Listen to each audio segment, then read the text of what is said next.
Welcome to episode 96 of Coffee with Mirko. It's my pleasure to have you here. I'm very grateful and I hope you're well and safe wherever you are in the world. There's a lot going on in our lives, governments, pandemics. This is just a little window where you can just sit back, relax, listen to the chat and enjoy so that you don't have to worry for an hour about whatever everything is happening around the world. So if you're new, welcome. It's lovely to have you here. This is a podcast where we chit chat with coffee professionals and non, and there's a lot of good stuff. So today we're interviewing Charles Babinski, and it will be pretty sick episode. So stay tuned. We'll send him the invite now, and we're ready to rock and roll in a matter of minutes. So here we go. I believe it's his first Instagram live, so it's gonna be a first time. And if you're new, thank you. Hi everybody, welcome, and so good to have you. This is also available as a podcast format, and we're just doing our thing down here, and we just managed to get Charles right here, and we're gonna add him on the live stream.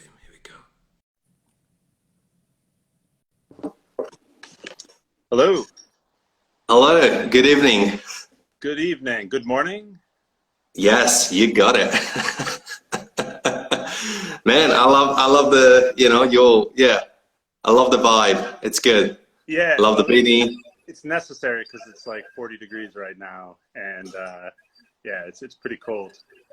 Coming from LA, like I'm in Massachusetts right now, I am not particularly used to weather of any kind. And so like a rainy day like this is kind of special. Yes, and it's always, I don't know, there's something about rain that, I don't know, it just gives me the vibe of drinking more coffee. That's me anyway. It's just a good excuse, like, oh, it's raining, one more cup. Coffee, tea, chai, anything hot. Hot chocolates and marshmallows. Charles, thank you so much for popping by. I know you're a busy man between everything that goes on, and I really appreciate your time. And before we kick off, how are you and your family doing this, shall we say, interesting year? Yeah, we're doing really well in the grand scheme of things. Like, things are pretty wonderful. So 2 months ago, I moved from Los Angeles to Western Massachusetts and be close to family and kind of ride out what the next few months are going to be like, next 6 months, next year, who really knows, while I start to prepare for what the next thing is. So it's actually been like a pretty nice time for introspection, reflection, spending time with my daughter and my wife. My daughter is 5 years old, so this is kind of, it's a lot of fun. We get to play games, watch movies, share things from our imagination. So yeah, overall, I know it's been an extraordinarily tough time for a lot of people, and I feel a lot of gratitude that I've been able to use it as an opportunity to rest and reflect. Yeah, you're speaking to my heart right now. I think, as much as it's difficult to see others suffering, it's been a blessing time for myself too. So I can really resonate. I don't have a 5-year-old but at the same time, it was a good chance because it just makes you really appreciate what we had, which was a lot more than what we thought. Like we just finished pretty much, give and take, we just finished 7 months of lockdown in Melbourne. And, the other day I was sitting at a cafe drinking a double espresso made from a beautiful Slayer from a good friend of mine. And I was like, life is good. It's funny. The one thing I want more in the world than anything right now is to be in a coffee shop packed full of people with loud music playing, and just to be able to kind of like take in the vibe of it. Like there's these things that, and the scary thing is we might not be back to that for another year. Like it might be a while till we get to have those experiences. But yeah, 100%. Just something to think about is just how wonderful it was and what all the best things are. And when we get to have them back, you know, we won't take them for granted. Yeah, absolutely. And yeah, it's I'm a positive guy by nature, as many know me, and but at the same time, yeah, I don't think that many of us. I mean, I don't know anything, and I don't want to get into politics here, obviously, but yeah, whether it's A, B, C, D, X, Y, Z, because I've heard it all in the past 7 months, I just don't get caught up into that because it's just my energy go elsewhere anyway. It doesn't matter. I think this is going to be here for a while, and like I was saying on another episode, I think it's just going to be it's just going to be, I don't know, just the same as, I don't know, have you ever flown before 9/11, I'm assuming? Mm-hmm. Yeah. It was pretty lax. It was pretty chill. Like you would, walk in. Now, everybody got accustomed to a higher level of security, and it takes XYZ time to go through, and we adapted. So I guess what I'm trying to say is that eventually we'll adapt into whatever is the new, as they say. I mean, hopefully, this isn't the standard for the next, 10 years, like the 9/11 stuff was. Oh, absolutely. Yeah. Absolutely. Yeah. Charles, that was great. I think we could, probably get off and talk even further about this. But if you can just kick things off by saying just, how did you start your coffee journey? Yeah. So when I was 15, I dropped out of high school and I started working in a kitchen. And it was my first real job. And it was like a fine dining place in the city I grew up in. I started as a dishwasher, washed dishes for a year, and kind of worked my way up to line cook. And that was more or less my high school, was working in restaurants, working in the back of house. When I was 19, I moved to New York, and I didn't know what I wanted to do. I had a lot of really erroneous ideas about what I wanted to do. But I had a sense that I didn't really want to work in kitchens anymore. And at that time, like, I was 100%, like, Kitchen Confidential had just come out, or had recently come out, and there's like an energy in the kitchen of like, jackass pirate, I think might be a good way of putting it. Yelling and super aggressive and really high energy, and I think that's a lot of fun for people, and it was great for me when I was a teenager. But it kind of wore thin over time, and I decided, well, I don't want to work in kitchens anymore. And so I just kind of naturally fell into a coffee job as something that was in between, a place where I could use my hands, use my ability to make things, but have an easier time of it. And, the reality of it is like, it's so much harder to be in the front of house. It's so much harder to be interacting with people than it is to be, just cooking, in my opinion. And especially for me, as a relatively awkward teenager or 19-year-old. So it was a huge learning curve, but it's just one of those things, working at this coffee shop on the Upper East Side of New York, taking 3 trains to commute every morning, at 4:30 in the morning. And I don't know, I loved it. I loved everything that I learned about it. I loved the challenges of it. And, kind of the thing that was true then that is true now is like, coffee's a world where everything you put into it, you get something back. And it's really fruitful. It's really rich. And so I found myself moving from New York to Chicago, started working for Intelligentsia in Chicago. And a lot of the rest is maybe history. I was a trainer there in Chicago first, then LA. In LA, I met Kyle Glanville, and we opened up a coffee shop 8.5 years ago as a pop-up, G&B, and that became G&B, and then it was Go Get 'em Tiger, and now there are, I think, 10 Go Get 'em Tigers, 9 or 10 Go Get 'em Tigers in Los Angeles. And that was a really exciting trajectory. We started as a multi-roaster, eventually moved on to roasting our own. And maybe 4 months ago, I decided to leave the company, sort of like moving on to what the next thing is. Yeah, I think it's an incredible story, and there's so many things to unpack. I mean, first, you know, the bar doesn't have knives like the kitchen, so obviously, you know, you have different kind of hazards, which is more, you know, the customers that, you know, that, like you said, it's difficult. Being in hospital 9 years, and yeah, again, kitchens can get interesting, especially with the angry screaming element, like you mentioned. And I think we underestimate and undervalue sometimes how much of a hustle it is, hospitality. Like, you know, everybody thinks hustling is I don't know, nowadays what is popular, you know, drop shipping or affiliate marketing, and, you know, sell. But like you said it, 3 trains, 4:30 in the morning, for how many mornings you've done it, you know, like in retrospective, if you think about it, like, it's like, fuck, like that's a lot of work, standing up all day, you know, smashing out coffee after coffee. And how was, I suppose, you know, because I'm not sure what your first jobs were like in terms of behind the machine, but how was going to, I guess, intelligentsia and go, wow, okay, when was your aha moment when it came to coffee, rather than being just a job?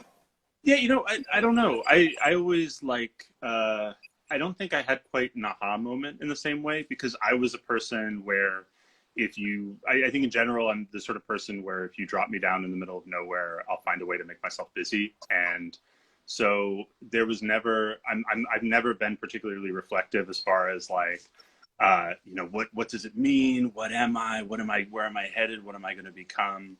I'm grateful to have had a family where expectations weren't really about achievements in general. So yeah, it's hard to pin down an aha moment. I've had a few moments in my life where, you know, Stephen Morrissey is saying, yes, you did. I'm guessing that Stephen's going to say that it had something to do with him, and that there's like a specific story where he taught me, opened up the world. And I'm sure that's true. But I had some really wonderful coffee moments. I remember tasting a Yirgacheffe in the early days of my time at Intelligentsia as an espresso, where, yeah, it was just like, you know, it wasn't that it was like, I tasted this one thing. It was just like, this cup is singing, like what on God's green earth is happening. Like, this is a really wonderful, sublime moment. And I've probably had 4 or 5 of those in my life. And those keep you going. But also just like, what a great feeling. And I think like there's a lot of people who have this when they work in coffee shops, where you just kind of look around and you're like, these people are awesome. Like I get to serve really wonderful people who are kind, who care about the right things. Like I get to work with these people who are doing exciting things in the shop, and they're doing exciting things outside. And like every day, because of the work that I put in, my life is like all the richer for it. And that's not like something that like is like a necessarily just a moment in time. It's like something that builds up and that you feel in your life as a whole. So yeah, I'm super happy that I fell into the world of coffee, and I'm really happy I stayed. Oh, and you did. That you did. I think it's yeah. I'm gonna have to see on a couple of those that you said. I think digest them mentally. No, I think it's great what you're saying, and yeah, coffee has that element. It's crazy, and not only the people that we work with, but also like you say, people serving. Like we can make someone's day in less than 12 minutes. You know, I think that's pretty special. And I think something that you touch base quickly. There's a couple of things there that I really like. I was lucky enough in terms of having a very supportive family where expectations is the word that you use, were never given to me. So when I told my mom, who's a teacher, and she's like, you know, she's all about studying history, philosophy, Italian literature. Like I've seen my mom, you know, growing up, I've seen my mom walking into her studio at 2 and coming out at midnight, you know, it's like don't stop. And a few mockers would get her through, actually, thinking about it now. And when I told her, look, I'm not going to uni, like, it's just, I'm not academic. I'm sure that I internally killed her a little bit, but my parents always ask me, they would give me their opinion, and then they would ask me, the last question would be, are you happy? Yeah. The end. And yeah, I think that's super important. And I think that you're proving also all the people who, you like you say, you dropped out of high school, like everybody was like, oh my God, you're going to end up under a bridge, like that's sort of. I had a teacher who said that, yeah. No, there you go. Like, how do you navigate that for people out there who are hating their studies in terms, even at uni, let's not go to high school, but even there's people out there who are not doing what they really want to do. Yeah. I mean, I don't know. That's such a hard thing to sort of prescribe for somebody's life. Like I said, I was really grateful that I had a family where people weren't too caught up in achievements in the grand scheme of things. It was more about like, are you doing something where you're so intellectually engaged and you're so driven that I can get excited about it, right? But I think that I have a twin brother, which is another thing, and he dropped out around the same time. So I think a lot of people out there who are struggling with these questions, like I had something that a lot of them don't, which is somebody who is in the same place as me. He actually ended up becoming an academic and just got his PhD like a couple of weeks ago, which is really kind of an interesting path for two people dropping out of high school. But really, like, if you're working, like, honestly, if I just speak completely honestly, and this is maybe true, especially for the United States, it doesn't really matter what you do before you're 25. Like, whatever happens, as long as you're not addicted to drugs. I mean, even if you become addicted to drugs, as long as you become unaddicted to drugs, as long as you like come out of all of those things, a healthy, engaged, excited person in this world, like, you'll find a path. And, getting to explore a little is the easiest way to find that path. So I'm not super, like, personally with the people in my life, I try not to be super prescriptive about how they go about stuff. And I think that's a good way of it, especially for young people, where it's like, I don't know. I think the worst thing most people can do is go to school, go to college, go to university at 18, 19, because you're going there to learn how to, drink alcohol and hang out at parties and, skate by it with the rest of your life. And realistically, you can do that while holding down a job and then go to school when you're 22, 23. Oh, yes. I mean, subconsciously, I've probably done that in a way, and I even think based on circumstances, and look, I agree with you, it's about opinions and sharing stories here. Obviously, we're not giving prescription, but I even raised the bar to 30. I think I guess in your 20s, you don't have too much to lose, give and take, unless you go obviously family, you start family at a younger age. That's, obviously to each their own circumstance. But yeah, you're right. There's so much that you can play. And that's probably, it hit me. Like, for me, it was the supermarket. So on my last year of high school, I started playing around. I was like, oh, maybe I want to become a doctor because I'm watching House and I love House. And, like I was watching TV shows about medicine. I was like, oh, maybe I want to become a doctor. And then that was quashed because then I read a blog and I'm like, well, you should watch an autopsy video. And if you can't handle that, then probably not a good idea.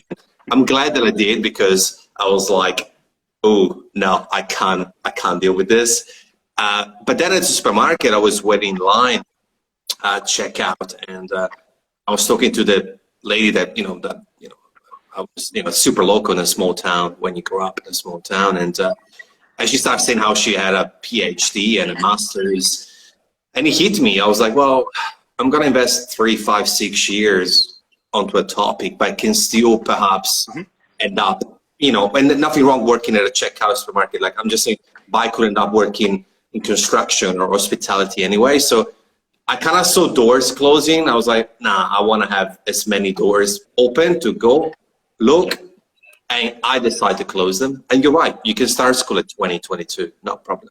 I like what you said, for sure, man. Yeah, 100%.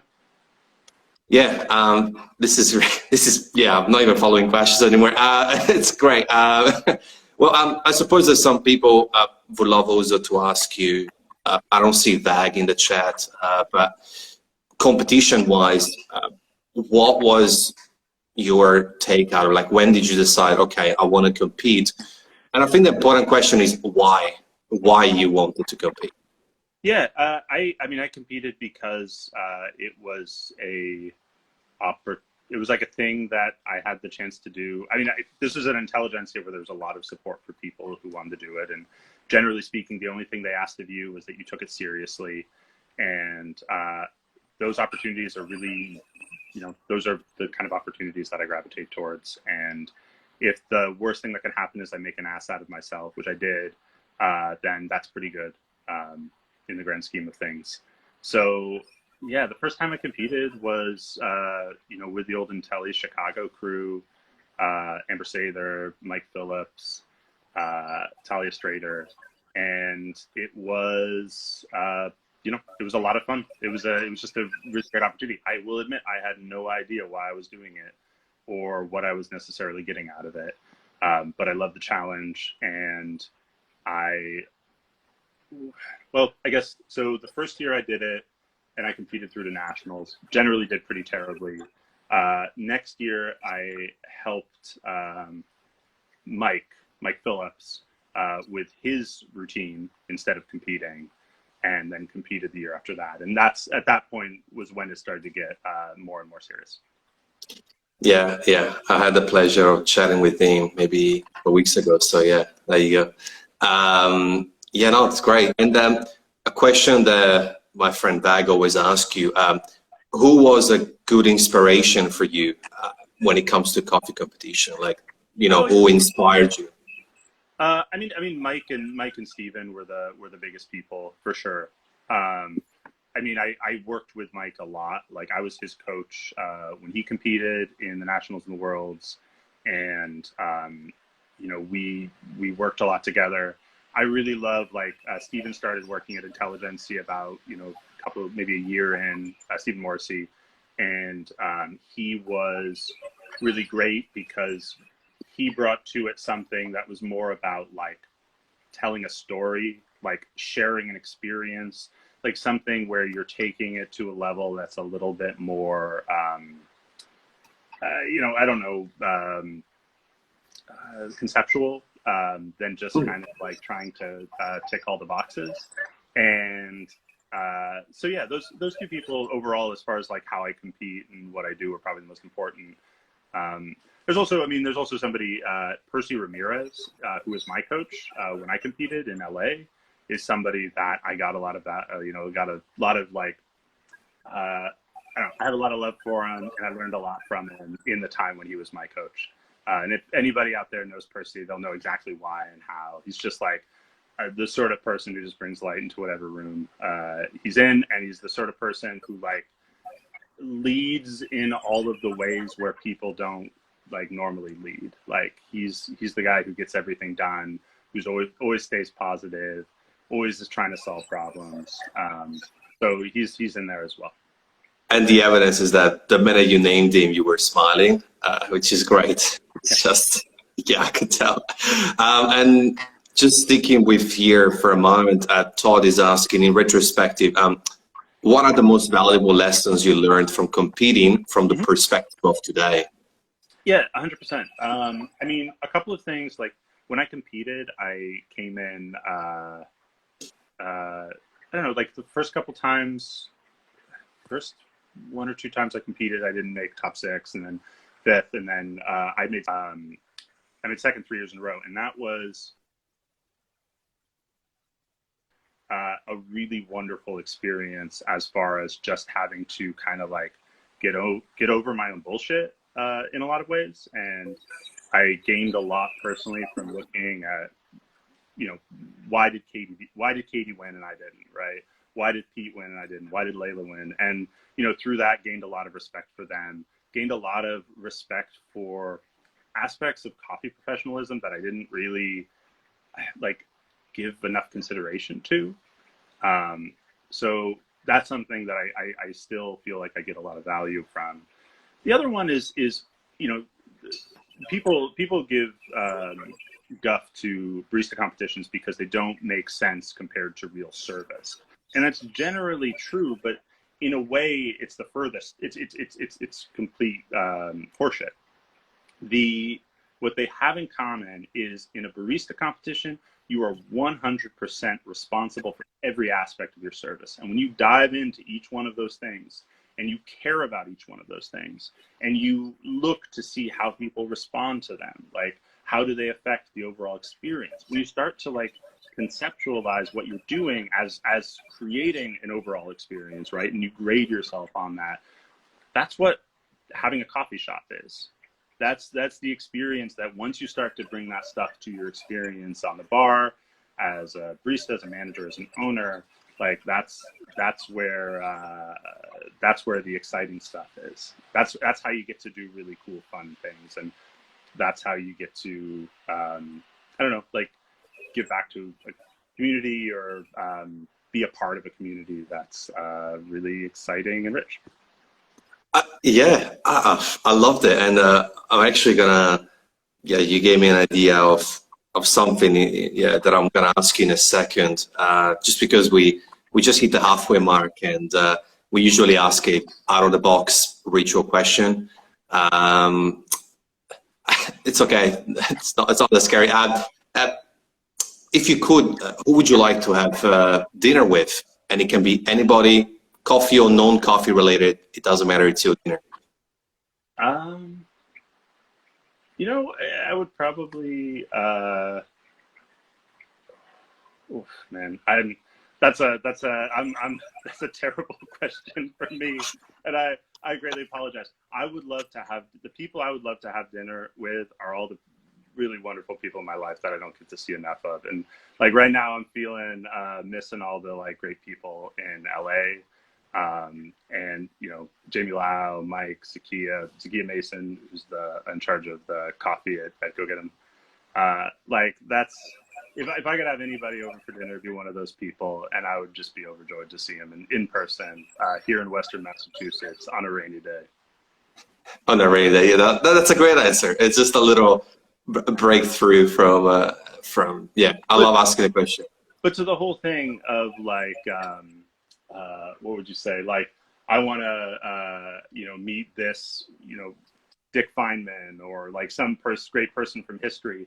Well, you'd be halfway through dinner. You wouldn't know what to talk about. There's like a 40% chance you'd find out that the person was like terrible in some aspect that you just absolutely won't accept. So I'll definitely stick to the people that I know and love and miss. I love it. No, it's good. It's good. I probably actually, yeah. Even myself now thinking about it, I would probably answer similar to that, probably because I haven't seen my family in over 2 years, so yeah, probably dinner would be nice. But sort of going back to what you were saying about competition, how it's actually, I was really connecting what you said about the fact that it's still service, and isn't it funny? It's also when we make coffee for our loved ones at home, and what I mean is that. I have clear memories of, even if I wasn't drinking coffee back then, going to my best friend's house, and the overall experience when his mom made coffee, because of the vibes, the ambience and her cups and her mugs, and it was such a good experience. And that's the same. Like, I love making coffee. I mean, when we can have people over, and it's the same. That's what coffee is about. It's just connecting people, giving an experience, and the vibes just make it, it just makes it the best. I don't know, it's one of the best things, it's just like, you got the people you love most of the times or sometimes, and you can create such strong relationship even with your customers if you put it back into the cafe perspective. It's like, I've had friends who I just met as drinkers, coffee drinkers, and then they became best friends, and we're pretty blessed. I think it's a great, it's a great world, and obviously, again, blessed and privileged to be in certain countries where we can make a living out of it. Obviously, I understand not everywhere, but yeah, for sure. 100%. And you know, something that's worth mentioning, when I was talking about, like, you know, dropping out of school and all of that, blessed and privileged to be able to screw up 5 or 6 times in my life, quote unquote, screw up 5 or 6 times in my life, and be able to, you know, find a path through it. And, you know, it is worth, like, remembering in that conversation that there are people who don't have that and don't have that opportunity. And when we get to help a person in that circumstance find the path, that's a really wonderful thing. So it's really great to see people in the coffee world have it be something that's really wonderful for them. And, you know, conversely, it's really terrible when working in a coffee shop breaks people's souls, or like makes them not like their community or the people that they work with. And, you know, if we're talking about the places where like we can get better, or where there's advances can be found, I think a lot of it lies in that. 100%. Yeah, and for sure. Going back on what you just said, even in terms of where we live, you know, I live in Melbourne. I mean, just imagine that. And you know, living, I guess, the United States still good. And I'm reading a book at the moment by Malcolm Gladwell. It's called Outliers, and it's not the classic book about success. And you know, it's more the story and the concepts around how relevant it is where you're born, when, how, the culture, and it's super interesting. I highly recommend it. And going a little bit back towards you, I'm not sure how much you want or can share. You know, obviously you're working towards something. So is that something that's been keeping you also busy during lockdown? Yes and no. I mean, I think a lot of the work that I've been doing is in reflection and kind of the work that can be done in the coronavirus time. But you know, like I would say that I'm relatively busy, but I've been way busier before in my life. And one aspect right now is, like, I spent, you know, 9 years basically working, you know, 6 to 7 days a week for the most part. And, you know, really long days with really high stakes. And honestly, like, I'm trying to learn how to take a nap in the middle of the day. Like, I'm trying to learn how to, like, relax and slow down and stop and, like, you know, eat better, exercise a little bit more in doing all of that work. I think that's a wonderful exercise itself, what you're saying. And yeah, it's good. It's a very good place. First, I love afternoon naps. That's something I've learned to do during lockdown, because I'm at home all day. Yeah. And yeah, I think it's something wonderful that you can do, and you deserve it. I mean, you probably worked more hours than a lot of people out there as well, to consider in the sense that, you know, you deserve it. It's good. I mean, a lot of people work a lot of hours. I was super happy that what I got to work on was something that I loved, and you know, I got to do it with people that I really loved. So definitely, like, I think there's, like, an aspect of I don't know. I've laboring 6 hours or 5 hours doing something that's terrible is, like, the worst thing on earth. But when you're doing something that's really great and you get to do it with great people, you know, those things come a little bit easier. And also, Todd, thank you for the kind words. Happy that you're a fan of GGG. Yeah, I was about to say to read that. Yes, it's. I know, it's just. I think that you're so well spoken that maybe you can break it down easier. Like, I think, so do what you love. It's been manipulated and stretched and sold, and there's a lot of buzzwords around it, but it really is true. Like I know it's cliche, but it is really true that doing what you love is so. It's not about being important. It's just good. Yeah, I mean, there's not really a whole lot to say beyond that. You know, you can, when you're doing the things that you enjoy, everything, when you're doing work that has value to you, might be a better way of putting it. Like, all these other things in your life get so much easier. But yeah, I don't know. Like, I love the world of coffee. This is everything about it. And to think, you know, I got into it, I don't know, 2004, right? Maybe. Yeah, somewhere around the 2003, 2004 was when I got into coffee. And, it's afforded me the opportunities to travel the world, to meet really wonderful people, a lot of which were just like customers in my hometown, people I would have walked by every day and never really like thought about. But then you find people and they like give you these gifts just in a single conversation that you have for the rest of your life. And yeah, it's the best. I think yesterday I was on the phone with again, client dash friend now, but that was a wholesale client when I was working for a coffee roaster, and it was actually the last coffee shop that I opened up with our coffee before I quit my job last year to start my own business, and we were chatting because I've actually connected him with someone because he's looking to sell his place, and I know someone who wants to buy his place, and so I called him just to see how things were going with that deal, and he started talking about intention, how he was talking how if your intention is good, just good things will come to you, but not in a karma way, as in, like you say, you had good intention, and those intention got you to, and hard work, obviously, but they got you to what you just said, traveling the world and connecting with wonderful people, and all through coffee, because the intention behind it wasn't necessarily, like, money is not a bad thing, so I hate people who say money are bad, but like, it wasn't just purely money driven. So I think intentions also go a long way. Yeah. Something to think about for me. Anyway, I love this because it adds value into myself doing these chats. All right, back to us. Okay, so ultimately, what would you say is sort of your coffee mission, and what's next for you? If you can't say it, that's cool. You can even say learning how to make a nap. That's fine. I mean, it's a hard question. I think my world is retail coffee. It's what I love to do.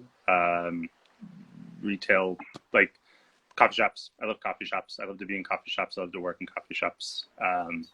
I love building coffee shop menus and being a part of those experiences. So I think the mission, is very much around getting to a point where I get to serve a community of customers, employees, and coffee lovers, sometime in the future, and to make sure that what I'm doing adds value to all of those things.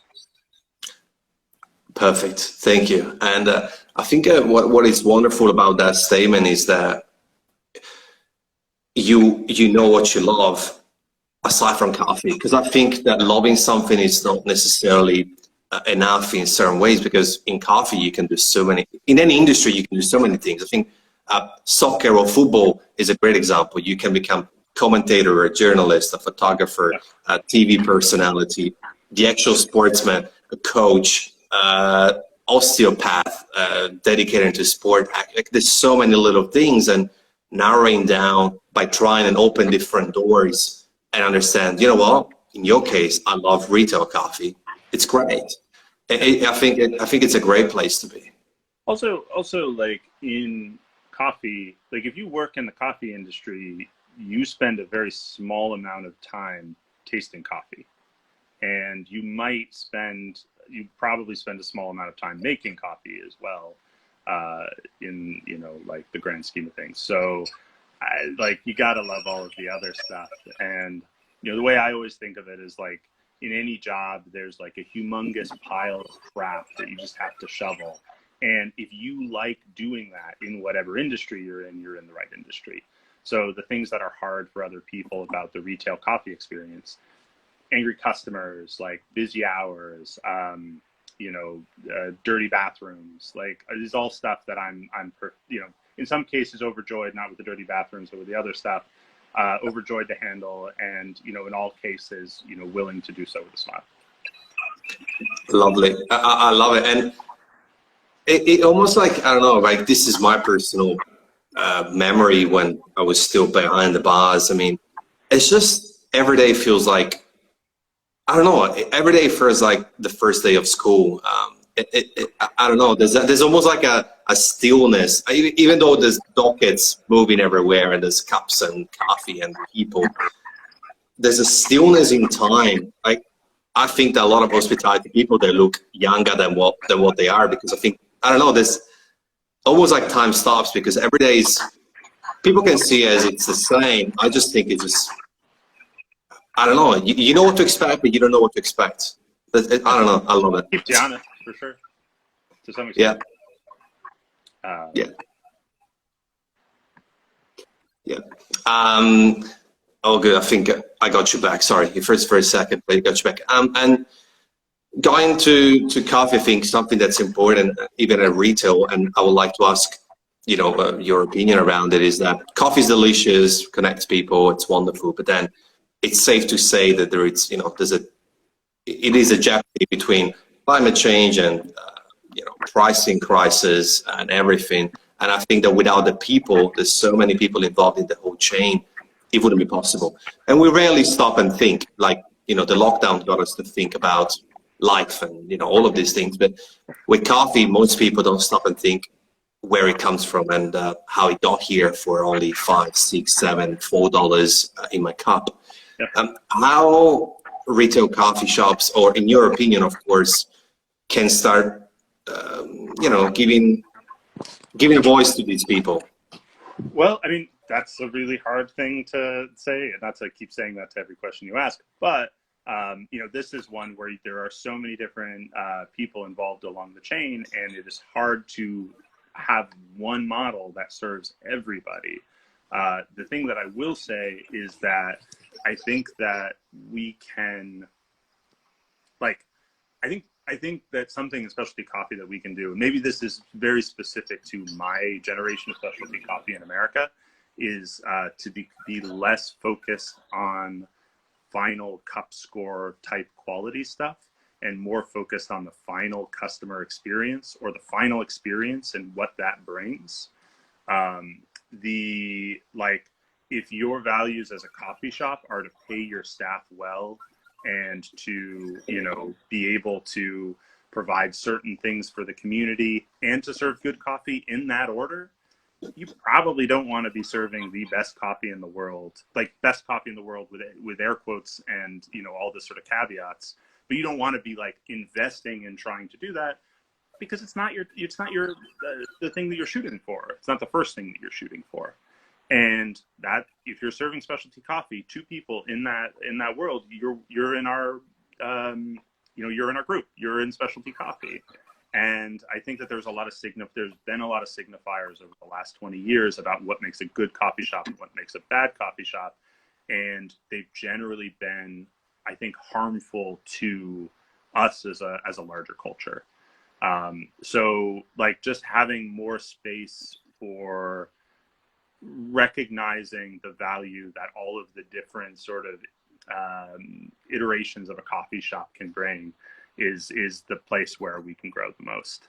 On that note, something that I love to do is I love to conceptualize, okay, what if, what does it mean to have a coffee shop where coffee farmers are getting, $8 a pound for an 85-point coffee, and every single staff member gets $20 an hour as the minimum wage? How would you have to build a coffee shop to do that? What things would you have to get rid of, and what things could sort of fill the void or provide value for a customer who'd be willing to invest in those things? And I'm sure that there's a secret lab in your house where you're drafting this. I can feel it, which is great. And I think that's a great way to look at it. It gives purpose and it gives meaning behind the idea. Then eventually the idea will just flourish into reality. And I agree. I think there's been, I always say it, the eyes have been often in the cup, even as a barista level, we've been so focused on what goes in there, whether it's latte art or the actual coffee. And don't get me wrong, of course it's important, because quality has gone through the roof. I'm in Melbourne, it's difficult to get a terrible cup of coffee. Yeah. Like, which is super, you know, if you stop for a minute, it's like, that's pretty special, you know, like we live in this place where coffee's, you know, is good. And I think that, yeah, but then at the same time, experience is such a buzzword in my head. Like, it is about the experience. You know, I've had average coffee, but in a good place with good vibes, with good people around me, that I enjoyed more than, you know, your 90 plus geishas in a place where I had terrible service. Also, like the 90 plus geishas are, I mean, it's just like, it's a thing. Like honestly, there's like so many great, good coffees out there, right?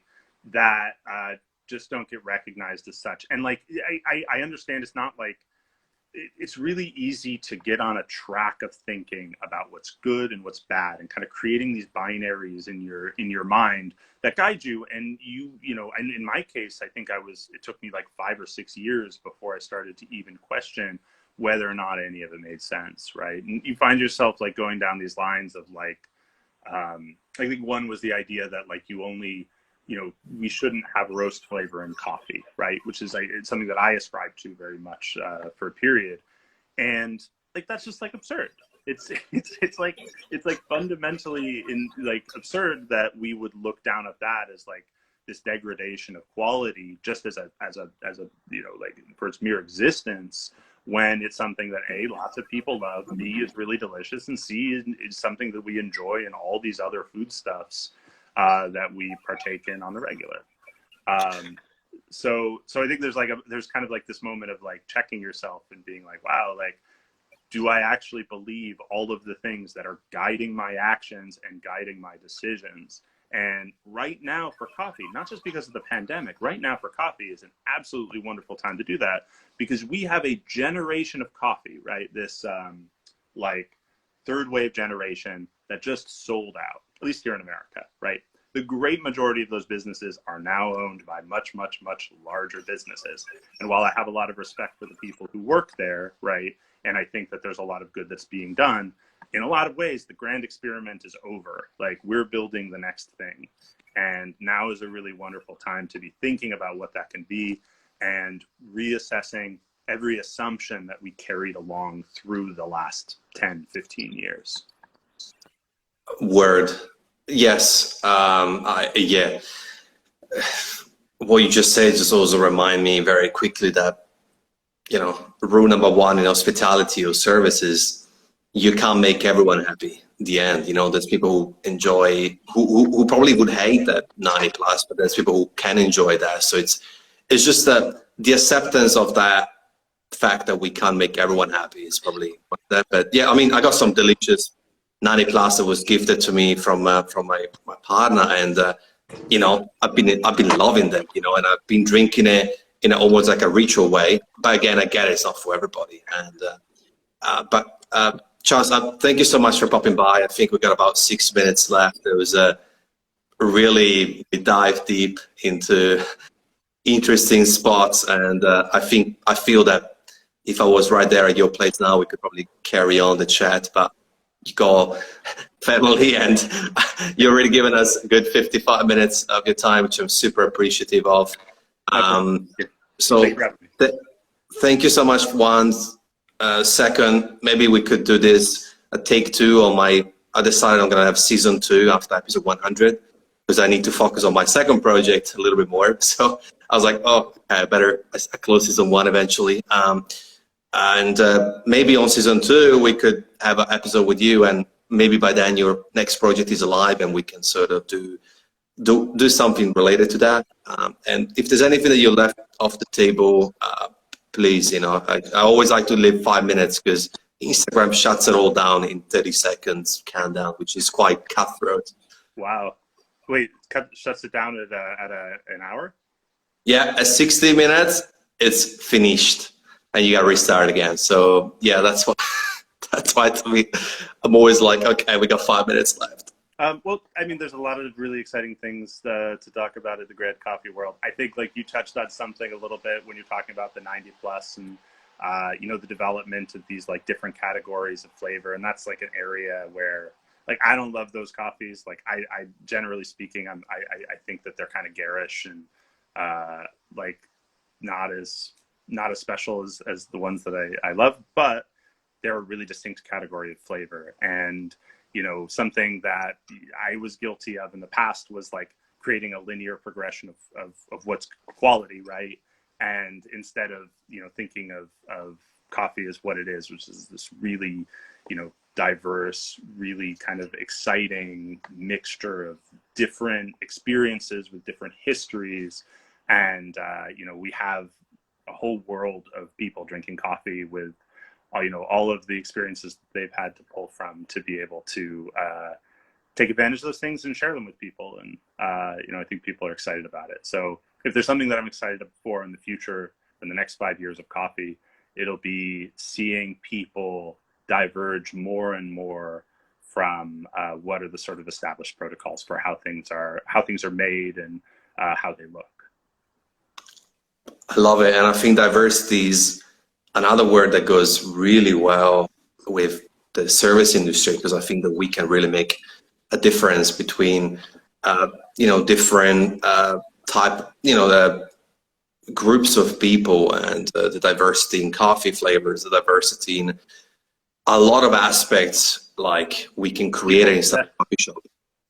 People, backgrounds, like experiences. Exactly. Like if you have a community with this grand mix of people, and the coffee shop doesn't reflect that, then that is a lost opportunity and a damn shame. 100%. Yeah, I think we have the best platform almost when it comes to coffee and cafes, because we can have very interesting diversity. I mean, we could probably talk about diversity for another hour. So I will. Unfortunately, I really enjoyed the chat.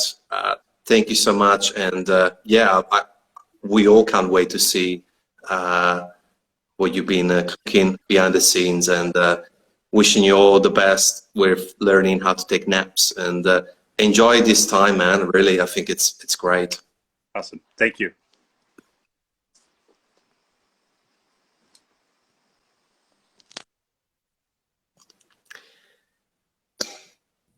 Damn.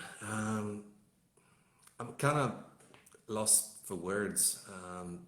This is also a very unusual time for us to go live, because it's the morning in Australia. But luckily, people will be able to re-listen to this either in IGTV or our podcast on Spotify or Apple podcast, and as well as YouTube. But first, I just want to thank Charles. It was incredible chat. I barely read any of my questions, so those are the best episodes in my opinion, and it's just incredible. I'm incredibly lucky and humbled, because despite being episode 96, you think, oh, you've seen it all, you've heard it all. It just feels new every time, and every time is such a great experience to talk with these amazing people that I'm bringing on. And so thank you, Charles, and thank you all who stuck around all the way until the end of these episodes. I'm really grateful about that. We're gonna go 4 more. Episode 100 is a little bit of a surprise, so stay tuned. It's going to be a guest that a lot of you have been asking, and it's going to be a guest that a lot of you have been waiting for.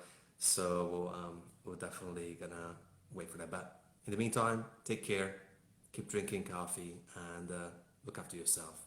Thank you. Ciao.